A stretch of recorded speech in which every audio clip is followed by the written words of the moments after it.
Елбасы айтқандай, 100 нақты қадам елімізде 2050 стратегиясын жүзеге асыруымен Қазақстан мемлекеттілігін нығайтуға, жолдан адаспауға, күрделі кезеңнен сенімді өтуге жағдай туғызатын беріктік қорын жасап беретін болады. Жоспардың негізгі мақсаты аурулардың сыртқы белгілерін сылап сипап қою емес, олардың жүйелі емдеу болып табылатынын қоғам мен мемлекетті түбегейлі қайта өзгертуге негіз қалайды делінген.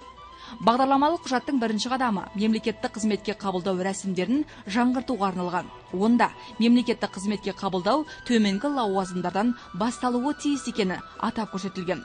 Екінші қадамда төменгі лауазымдарға кандидаттарды реттеу және одан әрі лауазымды қосу іскерлік қасиеттер негізінде жүзеге асырылуы тиіс деген міндет қойылып отыр. Бұл ретте мемлекеттік қызметте талай жыл тер төккен тіл жанашыры Қабыл Дүйсенбидің пікірі мынаған саяды. Өзім осы салада 25 жылдан бері еңбек етіп келемін. Алдында өндірісте істегенмін, 30-дан астам уақыт. Мемлекеттік қызметке қабылдау рәсімдерін жаңғырту дейді. Осы орайда жалпы мемлекеттік қызметке қабылдауды төменгі сатыдан бастау қажет делінген. Өте орынды, дұрыс айтылған.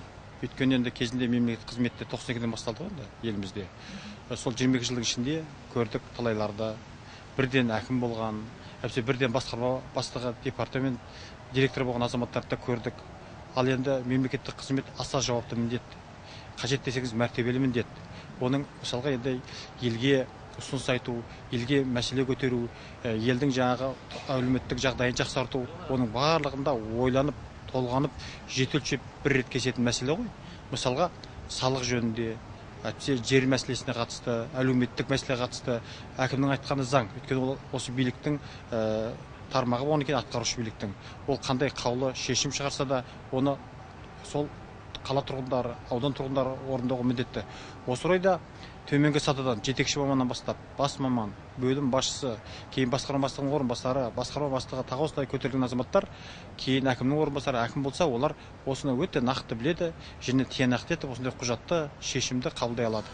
Нұр Отан партиясының осы жылдың наурызында өткен 16-шы съезінде мемлекет басшысы мыңдаған адамның тағдыры, өзара даулары шешілетін сот қызметі және сот төрелігін атқарушы судьялар туралы сөз қозғағанда, олардың материалдық техникалық қамсыздандырылуынан гөрі моральдық, кәсіби бейнесі жөнінде, сондай-ақ судьялыққа үміткерді іріктеу тетіктері, сот ашықтығы мен жариялылығы жайлы келелі мәселелерді атап өткен болатын.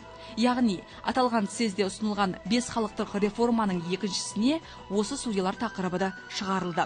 Елбасы судья қызметіне үміткерлерді іріктеуде талаптарды күшейтуді, бұл қызметке нотариус, полиция немесе басқа саладан емес, тек сот жүйесінде 5 жылдан артық еңбек еткен қызметкерлерді тағайындауды тапсырды. Тек қана облыс сотының төрағасы ретінде емес, жеке азамат ретінде де, патриот ретінде де оқып, біліп, қарап, жан-жақты зерделеп, терең оқып, толығымен қолдайтынымды айтып келіп отыр. Өте керемет ұйымдастырылған, терең ойлармен қозғалған, жазылған бағдарлама.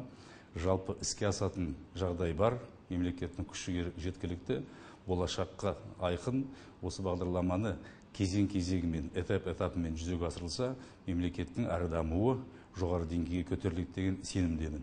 16-шы қадамнан 26-шы қадамды қоса, яғни 11 қадам нақты сот саласын әрі дамыту, жетілдіру мәселесі. Сот төрелігіне жалпы азаматтардың, кәсіпкерлердің, заңды тұлғалардың қолжетімділігін қамтамасыз ету. Сот ісін оңтайландыру, жеңілдету, ауыртпашылықты азайту, сот сатыларын, яғни стадиясын дейміз, инстанциясын қайталанудан айырылу, азайту көзделіп отыр. Сол 16-шы қадамда басты бағыттың бірі азаматтардың сот төрелігін қолжетімділігін қамтамасыз ету барысында сот сатыларын, яғни инстанцияны азайту, 3 деңгейлік сот жүйесін құру мәселесі. Нұрсерік Шәріпов еліміздегі сот жүйесінде қатардағы судьядан бастап, әртүрлі сот сатыларында 20 жылдан аса уақыт қызмет етіп, Оңтүстік Қазақстан облысы сотының төрағасы лауазымына келді. Осы жылдар арасында қызмет бабы бойынша талай адамдармен пікірлестім дейді ол. Көбіне неліктен кейбір істер ұзаққа созылады деген сұрақтар қойылып, істі қарау мерзімін қысқартуды, сот сатыларының азайтылуын сұраған пікірлерді көп естідім. Мемлекет басшысы Нұрсұлтан Назарбаевтың 100 нақты қадам стратегиялық бағдарламасы сот жүйесіндегі осындай олқылықтардың орнын толтырып, одан әрі дамуына жол ашады деп сенемін. Елбасының сот саласына қатысты жүргізіліп отырған реформалары жоғары деңгейде дамыған, құқықтық жүйесі бар нағыз конституционалды мемлекет құруға септігін тигізеді дейді ол. Соттың жұмысы қандай екен, істердің қарауы, тәртібі, әдісі, соның бәрін білетін адам қатысу керек. Көшеден келген мен заңгермін деп өмір бойы фирмада заңгер болып, не әлеуметтік қорғау органында пенсия саған адам бір күннен бастап судья бола алмайды. Ол міндетті түрде. Осы жерде судьяның кәсіби деңгейін, кәсіби дағдысы мен оның іскерлігін тексеру керек, болашақ судьяның. Ол не үшін керек? Жаңа айтып отқан тағылымдама. Судья барып емтиханын тапсырды дедік, мемлекеттік квалификационный экзамен дейміз, оны барып тапсырады да теориялық білімін дәлелдеп 100-ден бір мысал келтірейік 90 балын алды дедік. Ол судья дайын адам емес әлі. Ол міндетті түрде одан кейін өту керек тағылымдамасы. Тағылымдаманы айтып отырмыз, 1 жылдық болу керек, одан кем болмау керек тағылымдама. 1 жылдық тағылымдама керек болатын болса, үкімет тарапынан тағылымдама өтушіге, машықтанушыға стипендия да қарастыру жағдайы бар. Біздер айтып отырмыз, көп адамдар, заңгерлер, олар басқа заң саласында қызмет атқаратындар. Мемлекеттік органдарда, әкімшіліктерде, банктерде, прокуратура саласында. Олардың негізгі жұмыс орнында жалақысы сақталу керек. Сөйтіп, жұмыс орнынан босатылған түрде тағылымдаманы өту керек. Өз басыма келетін болсақ, судьялық өтілім 20 жыл. 20 жыл. Соның 11 жылын мен аудандық сотта судья болдым. 11 жыл. Кезінде халық судьясы болып бастағам, халық сайлап, кейін одан кейін заң өзгеріп тұрақты түрде қызметке тағайындалдық. 11 жыл ауданда істедім. Азаматтық, қылмыстық, әкімшілік істерді қоса бірге қарап, тәжірибе жинақтадым. Одан кейін ғана бастадым лауазымды мамандандырылған соттың төрағасы, кейін экономикалық соттың төрағасы, кейін облыста апелляциялық соттың төрағасы Алқаның.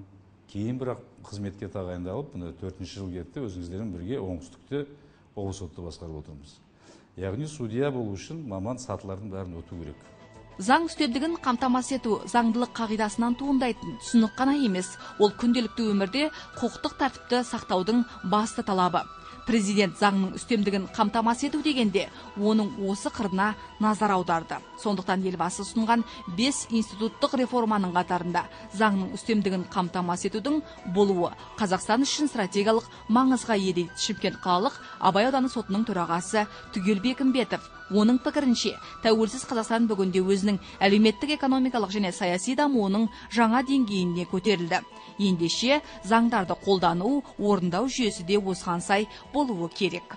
Абай ауданы сотында біріншіден мысалға осы кезден бастап мысалға барлық ақпараттар, одан кейін мынау төменгі жағында өздерімізде бізде Абай сотында өзі 6 зал бар. Іс қарайтын. 6 залдың бәрінде мысалға қазір біздің облыс бойынша дискіге жазылады барлық осы басқа жерлерде мысалға қаттамаға толтырылатын болса, бізде осы менен бұрынғы соттың төрағасы Елшібаев жұмыс жасаған кезде жасап кеткен ол дүниені. Осы азаматтық істер жүргізу кодексіне өзгеріс енгізілген уақыттан басталып, сол дискіге жазылады. Яғни біз әрбір істердің бәріне қаттама толтырып жүрмейміз. Ол керек адам мысалға ол дискіні алып, қатысып, сол іс бойынша өзі көруге, үйінде көруге, басқа барып көруге қақысы. Яғни бұл біздің ісіміздің ашық деңгейде көрсетіліп жатқан деп есептейміз. Себебі мысалға бұл осы қаттама болмай дискіге түсіп жатқанның өзі біздің судьяларымыздың да үстіне мысалға шағымдар азайды. Себебі мысалға елдің бәрі өздерін дұрыстап отыруға әрекет жасайды. Судьялар да өздерін мысалға сол регламент бойынша жұмыс жасайды. Сол себепті ол бізге өте тиімді деп есептейміз. Заңның үстемдігі, әділдік пен баршаның заң алдындағы теңдігі қағидаттарының сақталуы, гүлденген мемлекеттің негізгі және экономикалық өсудің кепілі болып табылады. Бұл судьялық лауазымдарға кандидаттарға қойылар біліктілік талаптарын қатайтуды талап етеді. Жасырып қайтеміз, сот жүйесін жайлаған жөнсіздік әлі толық жойылған жоқ. Ескі кадрлер отыр. Парақорлықта жоқ емес, халық білет. Сондықтан бұл салада бізді өте салмақты әрі орасан зор жұмыс күтіп тұр деді президент. Бұл ретте судьялардың біліктілігі үшін жаңа ережелер бекітіледі. Мәселен, алғаш рет тағайындалып отырған судьялар өз қызметтеріне кірісудің алдында соттарда 1 жылдық тағылымдамадан өтулері керек. стипендиясы төленетін осы бір жылдық тағылымдаманы аяқтаған соң судьялар бір жылдық сынақ мерзіміне өтеді. Алматыда, Гонконг пен Дубайдағы секілді төрелік сот орталығы құрылады. Бұдан бөлек Қазақстан Республикасы жоғарғы соты жанынан халықаралық кеңес құрылуы керек. Сотқа дейінгі істерді халықаралық стандарттарға сай қарайтын бұл кеңеске беделді шетелдік судьялар мен заңгерлер тартылуы тиіс. Сондай-ақ кеңес жоғары сотқа қазақстандық әділ сот жүйесін жетілдіру бойынша консультациялар беретін болады. Мұның барлығы да халықтың игілігі үшін жасалып жатқан игі қадамдар. Реформа қағаз бетінде емес, іс жүзінде орындалу үшін әрбіріміз мүдделі болуға міндеттіміз.